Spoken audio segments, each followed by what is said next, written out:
غرباء غرباء غرباء غرباء. Are you watching me on YouTube? I don't know the areas here, but I'll tell you about the areas in Birmingham. Spark, Brook, Spark Hill, everybody wants to become a gangster. Every single youngster wants to be a gangster.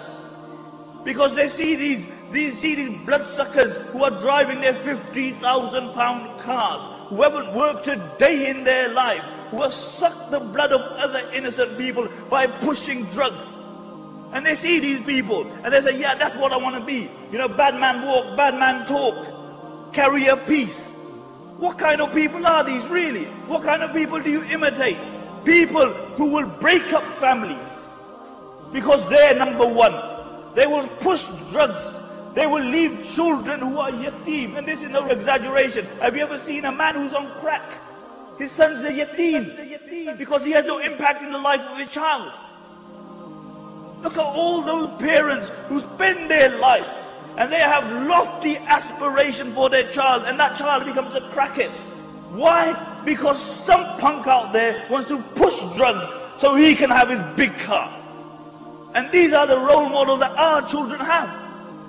These are not men by Allah. Men by Allah is what the Prophet ﷺ defined as a man. He was speaking to the Sahaba and he asked them, who is the strongest? And the Sahaba said, it's him who can overpower him. It's him who can overpower him. The Prophet ﷺ said, it's not them. It's that man that when he becomes angry, he can control his anger. He can control his anger. Because it's easier to punch out somebody's life than to forgive that person. In a Mori poll done, a large percentage of young Muslims said the Imam is totally clueless about our society. And that's what we want to turn around tonight, inshallah. That there's some Imams, we're not clueless, we're on the road just like you're on the road. But our way on the road is different from the road you're upon.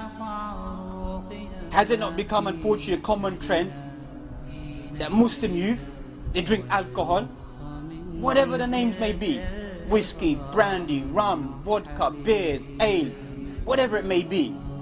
Common practice that Muslims get drunk, get legless, can't find their way home, abuse other Muslims while they're making their way home. At least some people, when they used to drink in secrecy, drink in the privacy of their own homes. But now we find that people out in the open, behaving like disbelievers. But then some Muslims may say, well, you know, I don't drink alcohol. I take some mild substances. I smoke drugs. Tell me in the Quran, where Allah said in the Quran that cocaine, crack, smack, weed, skunk, marijuana, spliff, reefer, dope, white lady, coke, smoke, brown, Charlie, whatever name you want. People say to me, give it to me from the Quran and I'll give it up today in my life. Man taking heroin, lying on the floor like a dog, addicted to heroin, lying on the floor, picking up cigarette butts, chewing them because he's become a skaghead. That's how low our community's fallen down. When you see your own brother falling on the floor, picking up small cigarette butts, begging from another Muslim to go get another wrap to inject themselves. A man wants to drive by in his flash car and think, yeah, I'm a big boy. When some people are serving these substances, there's a code of behavior. Never serve it up to another Muslim. Never ever in your life. Go down a long way. Go down a long way, but never ever get your own blood addicted to it. We've crossed over the rules. We've crossed over the boundary. Some of us, we think we're gangsters. Read about the gangster world. Read about the Gambini family, the Don Corleones that you want to be. Forget about Tony Montana, the Cuban drug dealer who came over. The real drug dealers, you read about the cartel. Man would never serve drugs in his life. Read the history of the gangland warfare. No real Italian mafia ever served drugs in their life.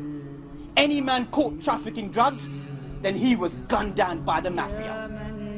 That's the ethics you will know about the gangland mafia. That's the reality. But obviously we turn and look at people like the Scarface. Muslim boys walking about with a picture of Scarface with a zoot in his mouth. Go and read the history of Scarface. Who was Scarface? Even read the history of how he got the name Scarface. Some people say he got battered so much they called him Scarface, he hated the name. So he ended up dealing with a man. None of the historians are right.